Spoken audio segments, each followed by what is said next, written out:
Coming up on this episode, we talk with author Sara Dobie Bauer about this month's Big Gay Fiction Book Club selection, This Is Not a Horror Movie.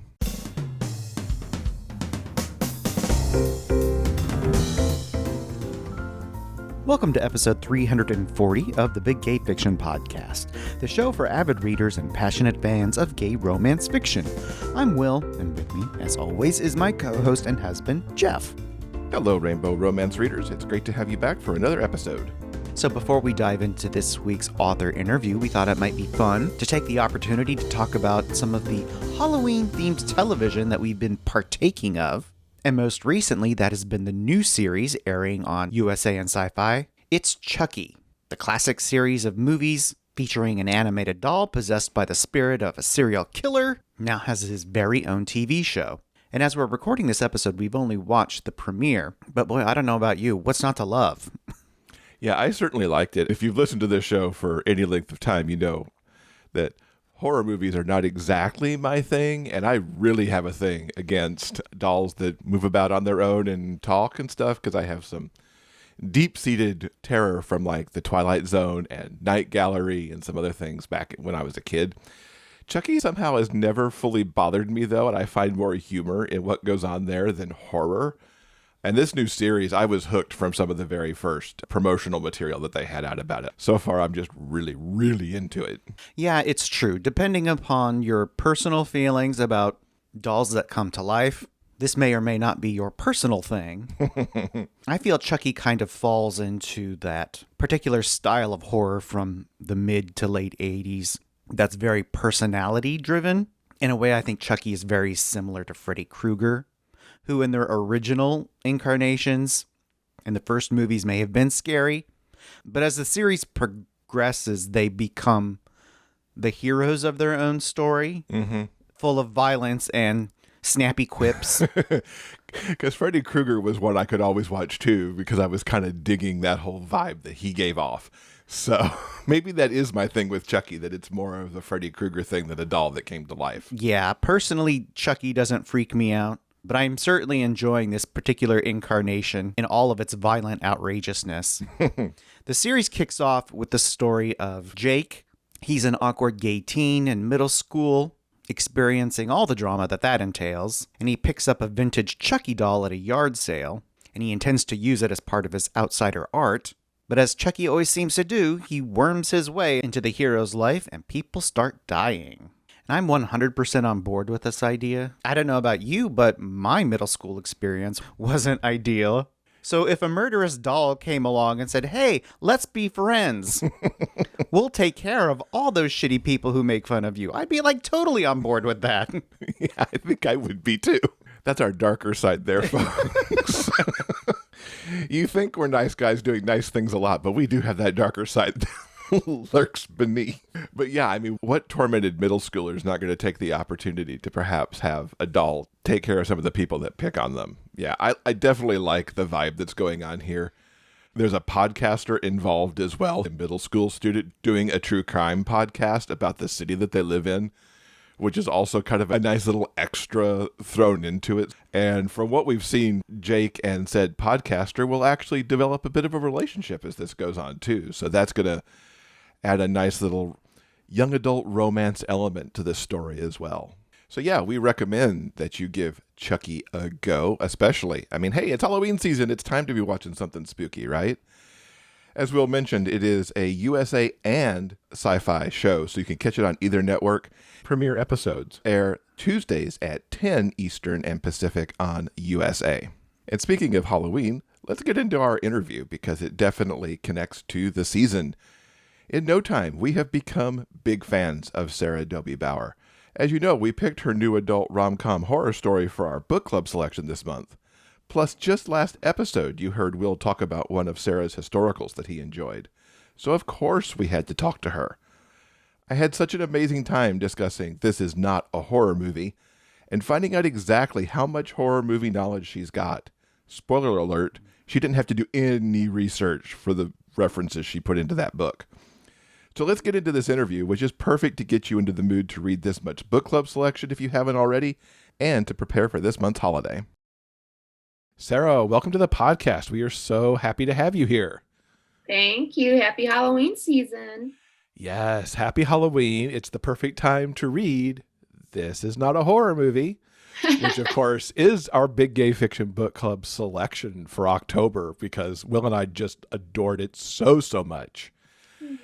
For those who maybe haven't picked it up yet, tell everybody what this book is about. Well, it's a love story with romance and comedy and a beach and a monster that I'm not talking about very much because that would be a spoiler. I think at its core, it's a love story and everything is kind of happening around the love story. So Emory and Connor are summertime vacation neighbors, and Emory is younger and always pined after elder Connor. And again, I don't want to get too spoilery, but I will say that a relationship develops and there's a mystery they have to solve that threatens their lives and the beach and their families and everybody else, really. Yeah, I would say it's pretty much could be a global disaster if they don't stop it at the end of the day. Spoiler, but yes, you're right. But also, I had so much fun doing the comedy. So this is a book that, you know, readers are laughing out loud and then they're like screaming and then they're sighing and there's a lot of emotions I tried to bring forth through the comedy, but also through the horror because I'm a huge like fan of Evil Dead or Army of Darkness. I love horror movies that are comedic. So I kind of tried to do that with this book, but also had the love story in there too. And it's a romance, but it's also really a rom-com. There are elements for sure between Emory and Connor that are just so swoony rom-com-y at the same time. I think that was kind of the fun of it was, you know, exploring that because I do love horror movies, but then When Harry Met Sally is like one of my favorite movies of all time too. So it's like weaving those worlds together was so fun for me and playing with their dialogue and just the way they relate to each other and the mistake moments. And then, you know, I just had so much fun being with those two boys. It was really a bummer when I finished the manuscript. I was like, oh man, I gotta say bye. This sucks. I was kind of disappointed when I had to end the book. It's like, wait, I want more. I want more. Because they're so good together. Yeah. You take their shared history that they have from, you know, I think it's 4 years of vacationing and all of the kind of feelings they've built over that time that then coalesces in this one summer where it's kind of make or break time because they're about to go into college. Mm-hmm. And you may or may not summer the same way anymore. Yeah. I did love doing the backstory because the book technically takes place in present tense. So you're like in the moment with Emory. He's the narrator. You're with him through everything. But then there are also moments where he revisits previous summers. And that was super fun too, to develop that. Okay, this is how they were when Emory was 14, maybe when they first meet. And then like, this is how he is at 15, 16, 17, you know, that was so fun to show their growing relationship and show them growing as people. And then now finally this last summer, they get to grow as people in a relationship. Yeah, it was so delightful. And I have to ask, a lot of romances, you know, are dual POV. But here, except for the epilogue, we're always with Emory. How did it come to pass that we didn't get Connor's side of things as you went along? Well, interestingly, of all the characters I've written, male, female, whatever, Emory is the closest one to how I actually am. I am very awkward and kind of, I don't know, lacking in confidence a lot of the time and kind of nervous. But I love horror movies. I love the books. So every reference he's making, I didn't have to look anything up. That's just all the things that I know already. So it was so easy. But, you know, I think that's part of why God, I love Connor. Like, I love his character, but Emory was me at that age. And so I didn't want to take the focus off of him.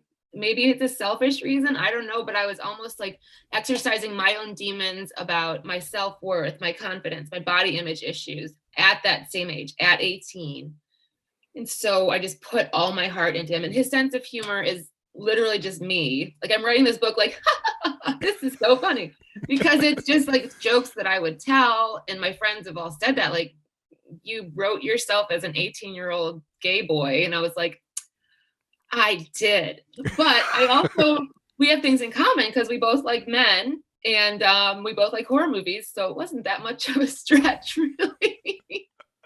But yeah, is that where Emory came from for you? Because he's so fully formed there on the page, and just all of that mix of 18-year-old kind of gangly, still growing into yourself, it just springs right there. So it all kind of tied back to your 18-year-old self? Probably more like, I'm still like that now. So I can't I can't time travel and be like, no, I'm all grown up now and I'm so cool and suave now. No, I'm still really awkward. And my confidence is always like, I'm one of those people that's like, oh my gosh, I said that thing and I shouldn't have said that thing. And now is that person going to hate me because I said that thing? And like, I know we all do that. But I still do that. I'm still growing. I'm 39, but I'm still learning how to be a human, like learning how to people, basically. So, I mean, Emory is me at many stages in my life, I would say, from, 14 to now. There are aspects of him that I relate to heavily still and probably always will. So, yeah, that's part of why I guess he's so fully formed, is because I actually am a human that exists in real life, and just trying to put myself a lot into this book made him, I think, more just very alive. I was very happy with how he turned out, my little Emory boy.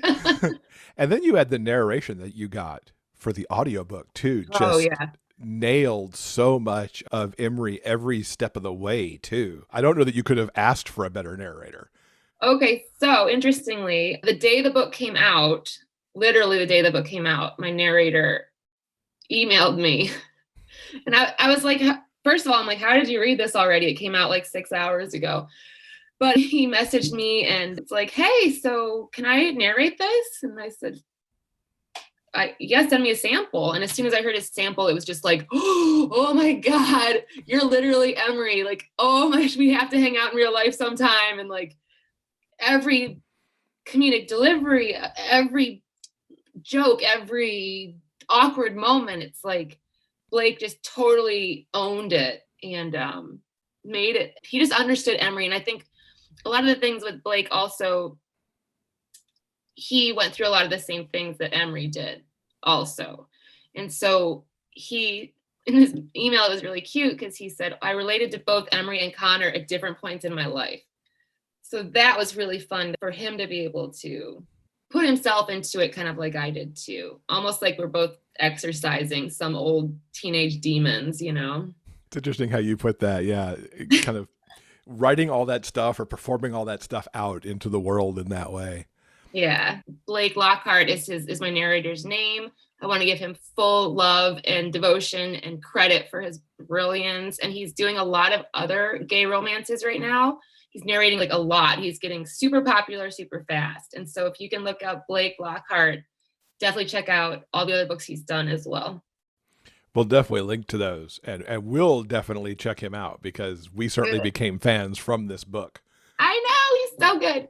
We need to give Connor, I guess, a little bit of equal time here too. We know where Emory came from. How did Connor manifest on the page? So I'm a huge Call Me by Your Name fan, the movie, and I might write fan fiction about Timothy Chalamet and Armie Hammer. Okay, I totally do. I write a lot of fan fiction because the movie just meant a lot to me. The character of Elio in that, Timothy Chalamet's character, also spoke to me as a bisexual woman. I know, again, I don't want to say I understand a bisexual man's perspective, but as a bisexual woman, I felt for Elio a lot in the movie. And then, of course, I fell in love with Timothy Chalamet because, duh, I don't know how you don't fall in love with them. Right. So I fell in love with him. I followed his career. And so Emory, honestly, physically, Emory is based on Timothy Chalamet with his long hair when his hair is really long. Which you can kind of even get in the book cover. I no, my cover artist was like, is this good? I said, yes, perfect. Your cover artist completely nailed that picture that Connor takes in the book. I know. Minus the red eyes, of course, that aren't at the sky at that moment, but still, the beach shot is so perfect. I know. That's Natasha Snow is my cover artist, and I love using her. She's so talented. And she was super nervous about this because she'd never done horror before, like a horror cover. And she's like, I just don't know if I can do it. And of course, she sends me that. I was like, nailed it. That's done, I guess. So, all right. But anyway, back to Connor. I think he grew out of the character of Oliver in Call Me By Your Name, just in that, you know, I wanted the look, obviously. I wanted that blonde jock look because it was such a contrast to Emory. So I like having that separation between the two of them. But also, I wanted that kind of alpha vibe, but not too much. Like it's a little alpha, like Connor is a little alpha, and he has his moments where he's super alpha, and those were so much fun to write the super alpha moments with him because Emery's not having it. Of course, he's like, no, I'm sorry, we're not doing this. So I think Connor kind of came out of Call Me By Your Name, writing fan fiction, and then just picturing a blonde beach hunk. And but also I wanted someone that, you know, had a lot of depth to him because Emory, like you said, is a full-rounded character, and I couldn't have Connor just be like a dumb surfer kid. I needed him to have, first of all, something very much in common with Emory in that, as you'll learn, this isn't like a spoiler, but Connor wants to make movies, and he loves horror movies, and his dream is to direct movies. That's what he wants to do, or maybe cinematography or something. But that dream has been thwarted for like 2 years now, I think, by his dad. And so to add that kind of depth, that struggle, which is one of my favorite scenes actually, is when Emery's younger. It's like in the past, and he breaks up a fight between Connor and these other huge guys, and Emery's like this tiny, like, no, don't, like he's a child almost. He's breaking up this fight, and I love that Connor's response was, you know, he felt comfortable enough to cry in front of Emory after that because he was just so upset. So I like all those nuances of Connor. I found them to be very important, but I also, what was really important to me also is I didn't want any stigma around being gay. And so that was a really fun thing for me with Connor too, because his dad is like this crazy man who's like Crocodile Dundee walking around with, you know, yelling at everyone, random things. But I wanted it to be clear that when Connor came out, and I don't want to tell you the full story of how he came out to his dad because it's Which fun. is so awesome, but yeah, we won't spoil it here. We do talk about it in the book club episode, but we won't spoil it here. Yeah, exactly. Well, we're not here, but I wanted it to be clear that both Connor's parents love him for who he is, and both Emery's parents love him for who he is. And I just didn't want that. I didn't want to have to have the drama of like, oh, you're gay and we're going to judge you. I just didn't want that to be part of the book. It was really important for it not to be, because it wouldn't have fit the tone of the book. And there is a certain scene with a certain woman down the beach. I can't talk about it, but there, you know, I also didn't want it to be like an anti-Christian thing either, of like, you know, oh, well, the Christians, you know, think we're going to hell kind of thing. And that's what Emory has been taught to believe because of his high school experience, where he had kids saying they would pray the gay away. And he had to deal with that in high school. So it was nice for me to be able to put a better spin on the Christian population through a beloved character in this book. So yeah, I really love how you handled that particular character, but even how you used religion at the end too, and some religious people, which is all we'll say about that. Yeah. Read the book, folks, and you'll know what we're talking about. Exactly. We can't talk about that. You mentioned this a little bit before too, but I like how you bring in how Emory views his body. That is a lot of where Emory's caught up, and like, why does Connor like me? I don't look right. He doesn't perceive himself into what he grew into after his last growth spurt, despite the fact that pretty much everybody tells him he's wrong. Yeah. And I kind of like that little peek into, I guess I'd call it a little bit of mental health even. Yes. You know, self-perception, that it worked its way into this rom-com horror story.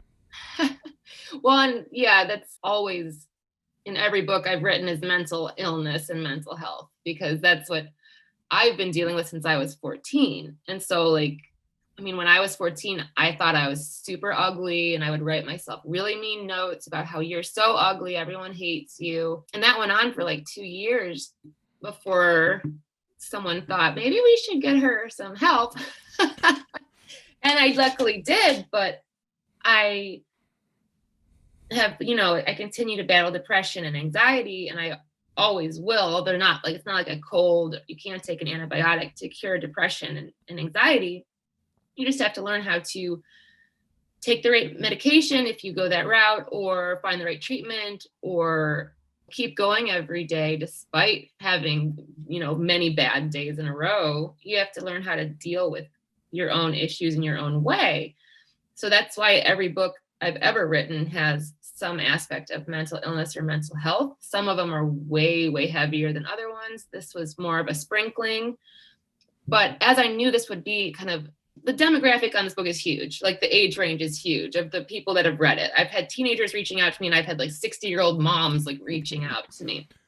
But knowing that teenagers were going to read it, I felt it was important to include something that a lot of them, boys and girls, can relate to. And that was important to me. I had a first reader. Actually, the book's dedicated to her, Isabel. Isabel is 15, and she was a first reader, and she's dealt with her own demons already. And she said, when she was done, she said she'd never related to a character more than Emory. And that just was like, oh my God, like that hit hard and made me realize that this book isn't just a rom-com with a monster. To some people, it's very relatable and emotional. And I like that. I like all the levels, Yeah, because it really is. I mean, you hit it there with that broad demographic. This could just as easily be a true young adult book, except that both Connor and Emory are both just a little bit older, and they're just barely past 18, right. But they still connect to that YA side of things quite a bit too, especially in how their romance grows. And really in the romance side too, it's really, I like how you showed the care in getting consent even. You see that dialogue happening between them on what they're going to do, what they're not going to do. Is this okay with you?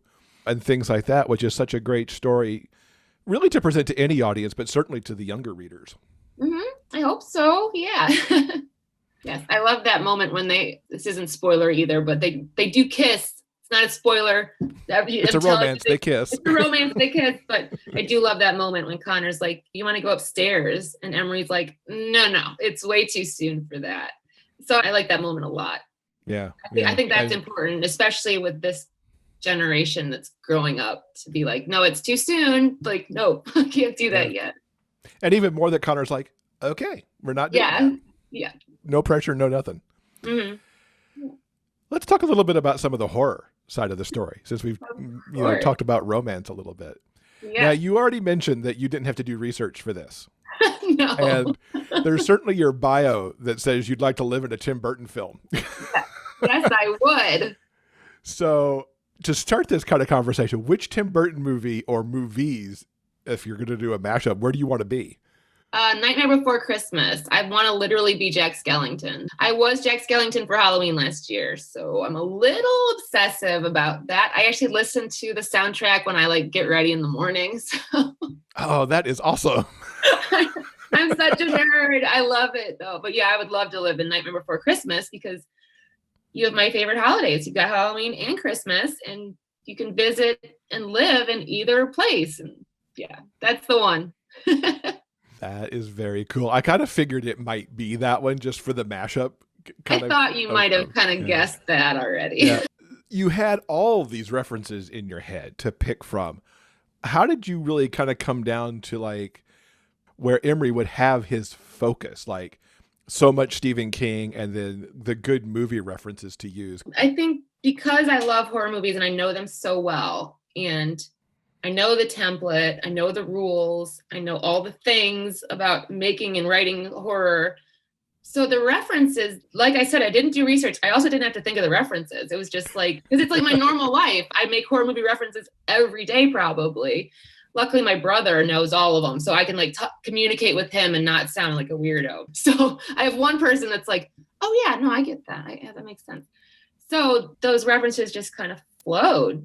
I mean, just they just worked for me. Like, especially there's a scene where they go see the sheriff for the first time, Emory and Connor, and 30 Days of Night is one of the most horrifying movies I've ever seen in my life.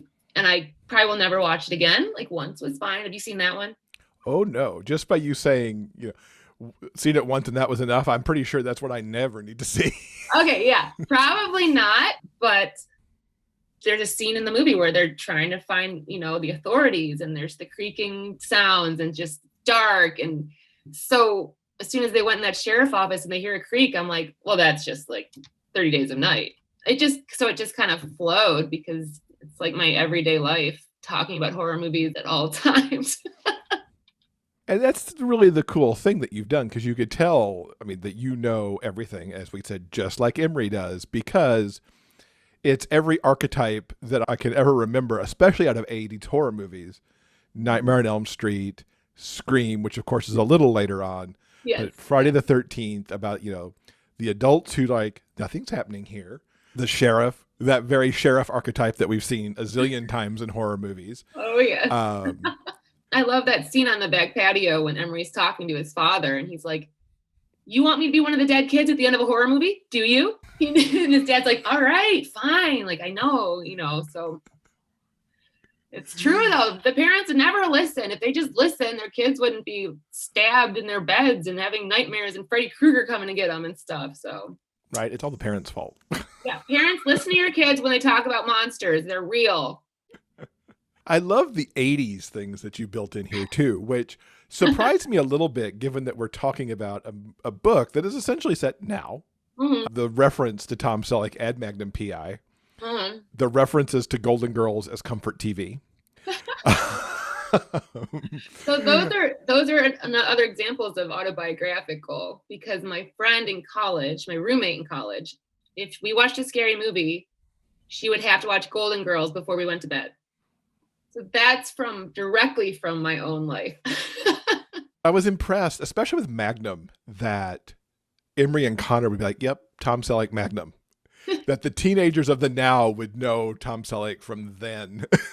And that might be a part fantasy on my part, just because I get sad thinking about the pop culture we're losing. And I'm not totally blaming social media, but I am kind of blaming social media because, like you said, when we were kids, there wasn't internet really. Like, you didn't have a computer in your house. There were just what was on TV. You aren't DVRing anything. You just have to watch what's on TV at the time, which I'm sure kids today are like, what? There wasn't streaming? Like, they have no clue what this was like. So I think I brought that in to show how Connor and Emory are still really rounded culturally. Like, they know references from more than the last 5 years, Mm-hmm. Like, I needed to do that for myself, because even my beloved dear husband didn't know who like Jimmy Stewart was or Humphrey Bogart. And I was like, Oh my gosh. I know. So I had to like educate him on, and he didn't know the Beatles at all. And I was like, oh my God, what's happening in my life right now? But those actors are being lost, I feel like, in the current generation. I don't know if a lot of quote kids would know who either of those actors are now. I don't know.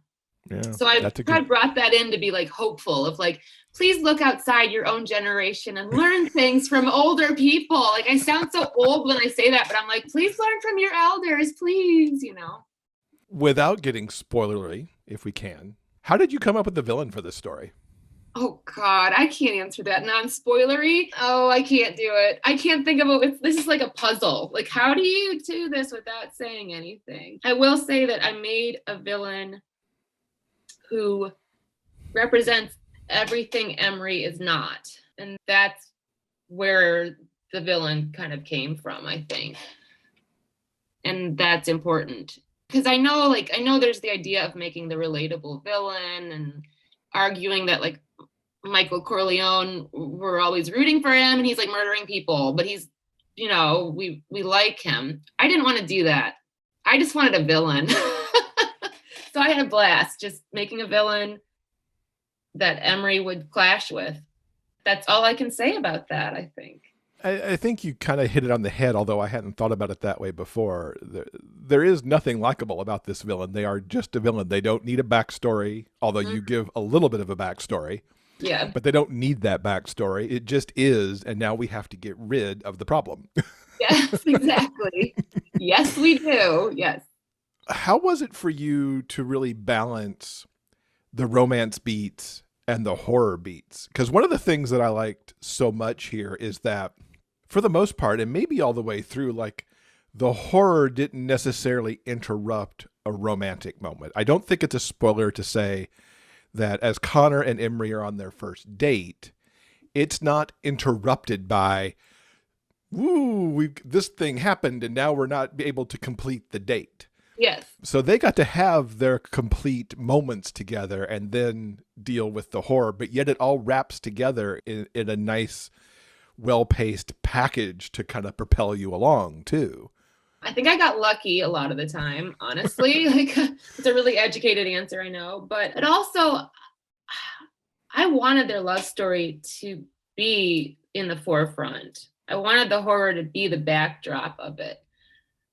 I really wanted to show them falling in love with each other. That was my main drive for writing the book. I wanted to tell a love story about these two boys who showed up in my head one day and were like, blah, blah, blah, blah, blah, blah. And I was like, shoot, now I have to write a book, I guess. So I did want that to be in the forefront. And the horror is always kind of creeping in along the edges, just like a lot of horror movies, camera angles kind of, I visualize a lot when I write. I'll see the scene before I write it. And so part of that probably is my fixation on film. So with this, it's the same idea where, you have the weird camera angle maybe panning over this way, but they're still safe over here until the camera keeps getting closer and closer and closer and closer. And then you get to the, kind of the climax and you're like, oh, okay. So our relationship has a foundation, but now, like, oh my God, we're really screwed if we don't figure something out. And so then the horror kind of takes precedence, but then you still get like, eventually. So I mixed them both, yes, but I did want the love story most prevalent. And the horror was just a great addition and so much fun for me to get to explore and realize just how geeky I actually am. You mentioned you were sad to see the story come to an end. Any chance we get some sequel or 2 or 3 or 10 with Emory and Connor? Oh God, you're so bad. I've had a lot of people ask. I will say it won't be soon because I do have another book coming out in the next couple months. Meanwhile, I'm working on editing another manuscript. So there are at least 2 books that I have to complete and will be released prior to me maybe returning to them in college. It's kind of a conflict for me too, though, because I don't want to write about New York City. No offense to New York City, but they're both going to college in New York City. And I don't feel comfortable and confident enough in my knowledge of the city to properly portray it. This book takes place in a real place called Longboat Key, Florida. And I've gone there every April for like 20 years for, a couple weeks. I know everything about Longboat Key, just like Liz and Emory, this brother sister pair. It's like another home for them. And that's how it is for me too. So developing the world and the setting was super easy because I spent so much time there. And so the idea of following them to college in New York City doesn't really appeal to me. So it would have to be somehow them coming back so it might have to be like a year, for them to come back to Longboat again and like revisit them there and see where their relationship is. No spoilers, but they're not going to break up, okay? Because that would freaking break my heart. And I'm the boss of these characters, so they are freaking staying together forever and ever and ever. Yeah, I figured they had their happy. Yes, they have their happy. There's an eventual marriage and maybe kids and whatever else comes down the line. They have to. I mean, Emery's Italian. He has to have some child somehow because Italians are kind of crazy about the next generation. The thing that I really liked about how you left it, and I don't think this is necessarily spoilery either, is that there's no kind of cliffhanger. It's not like a horror movie where it's like, things are good and we swing and look over there or get this other POV where there's like, maybe the monster looking at you from over here and we're really not done. Mm-hmm. Even if we're really not done, Yeah. as all horror movies are never really done. You didn't make it an overt thing that's like, there's more here that we must visit someday. I appreciated that in case it is a one and done book, which it could be. Maybe not. It goes back to that idea of it's a love story first and foremost. Yeah. And I want that happily ever after. That's what I'm always working towards. Like I've scared people before with like my really heavy books that are much more into mental illness and much sadder and dealing with tragedy. And I've had readers like, oh my gosh, is someone gonna die? Like I can't handle it. And I'll be like, you've read everything I've ever written. I have never done anything but a happily ever after. I am comfortable telling everyone that. I will never not have a happily ever after, because then I have to emotionally live with what I've just done. And I want my happy ending, dang it. So yes, everything's fine. But there's also talk of me maybe adapting it into a screenplay. So that's a possibility too. I could just imagine as I was reading it and digging it, like, maybe Ryan Murphy gets a hold of this and I know. works a little magic on it. I know. And I've written a screenplay before. It's not very fun for me. I really like description. It's just too concise. I used to be in journalism and I just can't do concise. It's not my thing. So screenplays aren't my favorite to write, but I have written one. So I would like to adapt this one eventually. I did send a copy of the book to Timothée Chalamet just in case. Nice. Just in case he was bored and wanted to make a movie with me or something. Let's talk about your origin, because this is obviously not your first book. You've been publishing for a while. Mm-hmm. What got you started in writing? You mentioned journalism, and obviously at some point you've been writing fiction alongside when you were doing journalism. Yeah, I wrote my first novel, quote, in like 8th grade. I read so much as a kid. I was always reading a book. I was such a little nerd. I had those huge glasses that were like Coke bottles that like made my eyes magnified. Like that was me. I had an eye patch at one point because I had a cross eye. That was me as a kid. Yeah, super cool. Not at all. So I would read books. And, as we've mentioned, I was reading like Stephen King and Anne Rice in 6th grade already. So by the time I was in 8th grade, I thought, oh, I can do this. I'm going to write a book too. And it was a full-length book. Like I look back and it's like 75,000 words. Like it's actually a full novel. And then I just kind of continued doing that. I went to Ohio University for college. I started in journalism, realized I hated it, and went to creative writing. Then I was still in journalism after graduation. I got the opportunity to be a sex columnist, which was like the most amazing job ever. So much fun. And a travel columnist occasional. I got to travel sometimes. But then finally in 2015, a publisher picked up my first book called Bite Somebody. It's not my first book that I've ever written, obviously. It's the first book that was good enough to be seen in public. And that came out in 2016. And that's actually a vampire romance that also takes place in Longboat Key, Florida. So I guess I've come full circle with, this is not a horror movie. My first book and my last one I released both take place down there. And I've just been publishing ever since. And it's a lot of work sometimes. I'm not going to lie. Like the best part of being a writer is writing. And then everything else is not that fun. Like, I wish there was a world where I could just sit in my room, like write my stories and they immediately go out and make me money. But that's not how it works.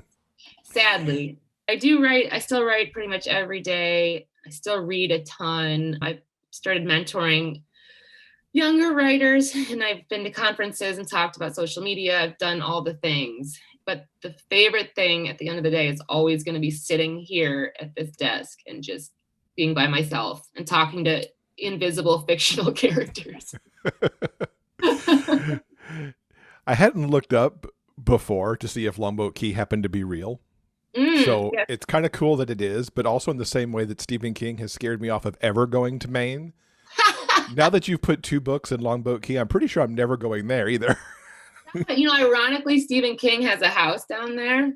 Oh, that's hilarious. I know. I mean, not just in Florida, but in Longboat Key. Yes, and we always joke that we're going to go find it. Me and my aunt were like, let's go find Stephen King. And she'll be like, I saw him today. I'm like, no, you didn't. And that's like our running, we have to find Stephen King someday. I don't know if he still has it or if he sold it. But yeah, that was a weird coincidence. So has romance always been part of what you want to write? It sounds like horror and those elements also have kind of always been there. They always kind of combined in some ways for you? No, not necessarily. I mean, romance has always been my fixation. That was in that first book I wrote in 8th grade was a romance, but it was also like a Civil War thriller, which I don't know how I thought of that when I was like 14 years old. Yeah, I have no idea. So romance has always been very interesting to me. I don't know if I can like pinpoint why. Maybe because as my Emory self, when I was that awkward, like just nerdy kid, I just wanted someone to love me. And like at the time, no one was, because I mean, my parents, my family was, but I mean, romantically, you know, I wanted someone to come and think I was special. And so I channeled that into my early writing. And even when I was like a quote adult, I'm still not a real adult, I don't think, but legally I was an adult. I was still, you know, I still wanted the same thing. I was still searching for love. And so I found it now, thank God. But that's always been a very important part of me, I guess. And so I love telling stories where characters find love also. And then it sounds like also, as we were talking about before, blending in elements of mental health into those stories too, sometimes quite heavy stories, yes, is also kind of one of your trademarks along the way. Mm-hmm.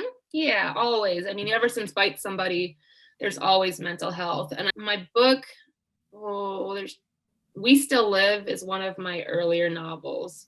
And that's about a college shooting. It's a gay romance as well, but it's very much an adult. This is an adult book. But with that, it was another form of exorcism because the romantic interest, John, had depression and severe anxiety and PTSD. For me to be able to write him allowed me to put those parts of myself into a character. And as he started healing, I felt like I was healing with him. Maybe that's part of why I like to include the mental health, because I have experienced it for so long. I just think it's something we need to talk about a lot more than we do. I'm glad that celebrities are starting to admit that they, like, especially with Simone, the gymnast. Yeah, Simone Biles. Yeah, like that was very groundbreaking to me as someone who's been part of the mental illness community and like spoken about it at colleges and mentored teens about cutting and suicide. That was very important because it was showing that even these amazingly talented, tough people just need to step back sometimes and admit that they need help. I was very sad for her, obviously, but she was very groundbreaking in her honesty. And so I hope we can do more of that as time goes on. And it's important to work that into books so people see themselves. Yeah, I hope so. And know that they can also come out on the other side as a romantic hero and have their happy, too. Mm-hmm. Exactly. I love it. Yes. Who are some of the authors that inspire stories that you tell? And I suspect that the first one out is going to be Stephen King, and Anne Rice, if I had to guess. I don't read them that much anymore. I read Dr. Sleep, which is the Shining sequel, because I had to, because it's the Shining sequel, and I'm obsessed with that book and that film.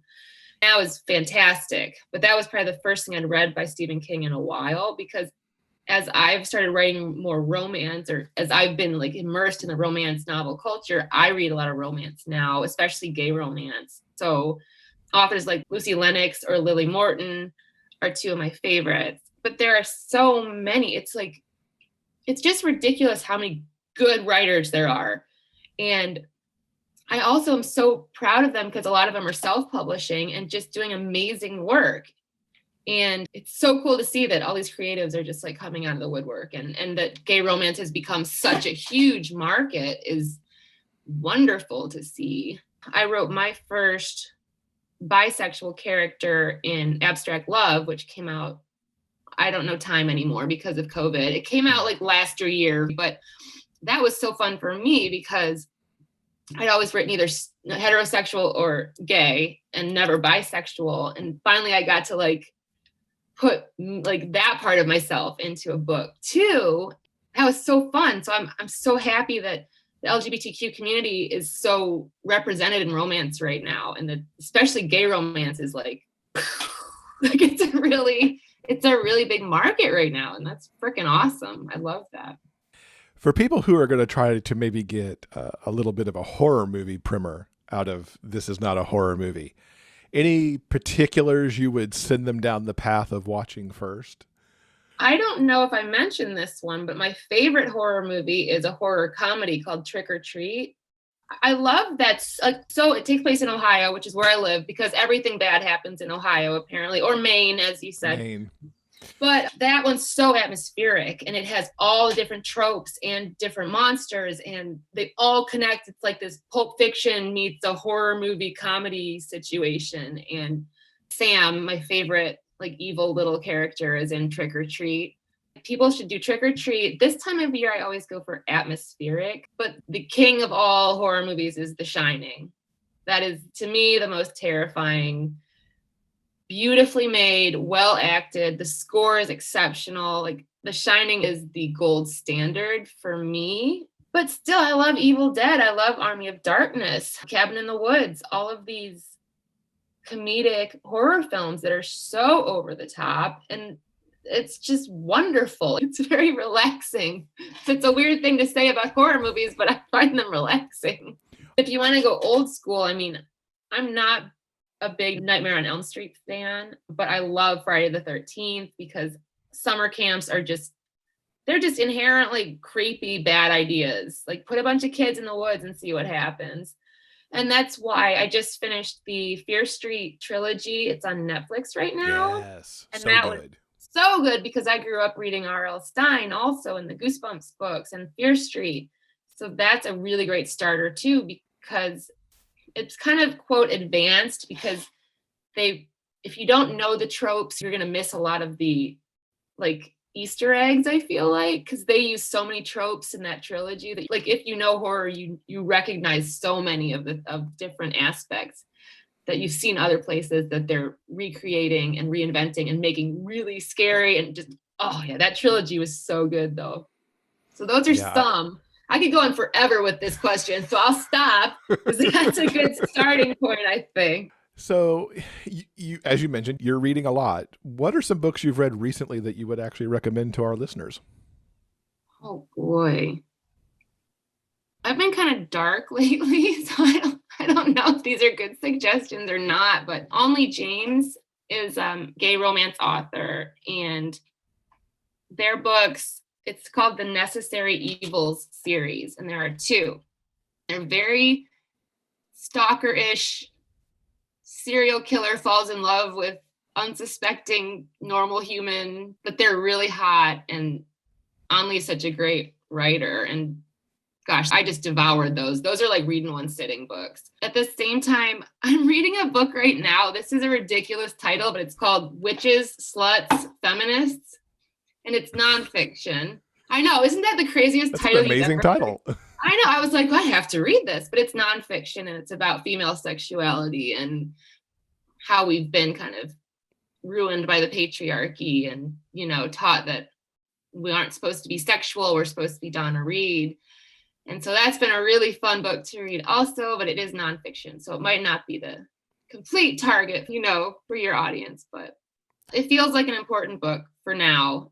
Yeah, I was just about to say that. It definitely speaks to themes that I think we're all dealing with right now.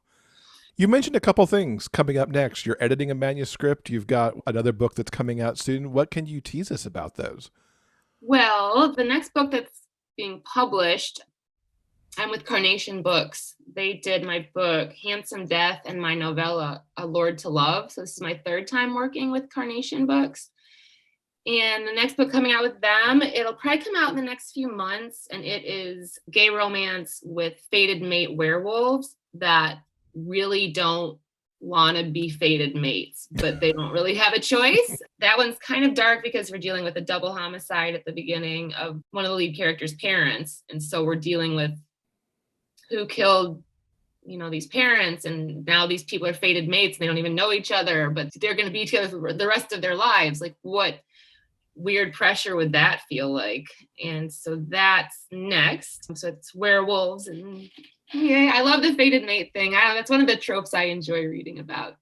So the book I'm currently editing, the manuscript, is a gay romance with witches in Charleston, South Carolina. And I'm curious to see how it's going to go, because I wrote this book during my dog's illness and death. And like I said before, I channel a lot of stuff into my work, and I'm really scared of what I'm going to find, because I haven't reread it yet. So I'm just rereading it for the first time. And I'm really nervous about how much of that experience is going to be waiting for me in the coming pages. So that won't come out until at least probably next summer, I would think. Okay. 2 things to look forward to there. Gay romance and witches. I'm very interested about that. I love witchy stuff. Yes. I haven't read many books, period, that use witches or warlocks, that kind of thing, as especially as the romantic hero. So yeah, well, they're kind of anti-heroes, so okay, that's fine too. Anti-heroes are so much fun. But yeah, that'll be a fun one too. How can everybody keep up with you online to find out as these books get ready to come out, and any other of the fun things that you're doing? My website is saradobiebauer.com, and on my website you can find all my social media, my newsletter sign up, and a bunch of freebies that are so fun. There are a bunch of short stories I've written over the years, and I'm very proud of them. And yeah, if you get those freebies, then you're immediately signing up for the newsletter.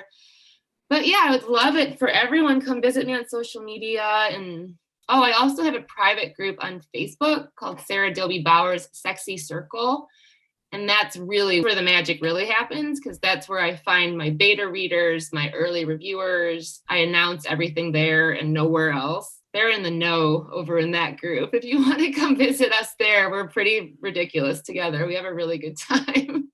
Fantastic. Well, it has been so awesome talking to you. As this episode drops, there's about 2 weeks for everybody to read. This is not a horror movie before we start discussing it in the book club episode. So pick this up. It's ideal Halloween reading for sure. Thank you so much for being with us. This has been so much fun. Thanks for having me. It has been so much fun. This episode's transcript has been brought to you by our community on Patreon. If you'd like to read the conversation for yourself, simply head on over to the show notes page for this episode at biggayfictionpodcast.com. And don't forget, the show notes page also has links to everything that we've talked about in this episode. If you're looking for more to watch this Halloween season, you know already that Sara hooked you up with a whole bunch of ideas on what to watch. Thanks so much to Sara for taking the time to talk not only horror movies and romance with us, but what she's got coming up next as well. I can't imagine what it's going to be like in her hands to have this witch gay romance book. I don't usually read witches, but I am certainly looking forward to what she's got there. And please, Sara, please give us more Emory and Connor. Just like you, I did not want to say goodbye to those characters.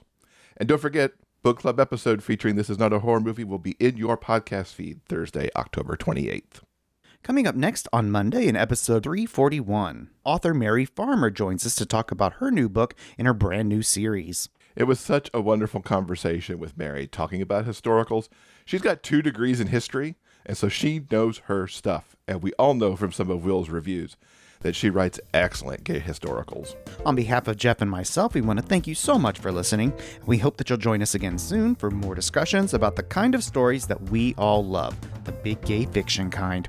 Until then, keep turning those pages and keep reading. Big Gay Fiction Podcast is part of the Frolic Podcast Network. Find more shows you'll love at frolic.media/podcasts. Production assistance by Tyson Greenan. Original theme music by Daryl Banner.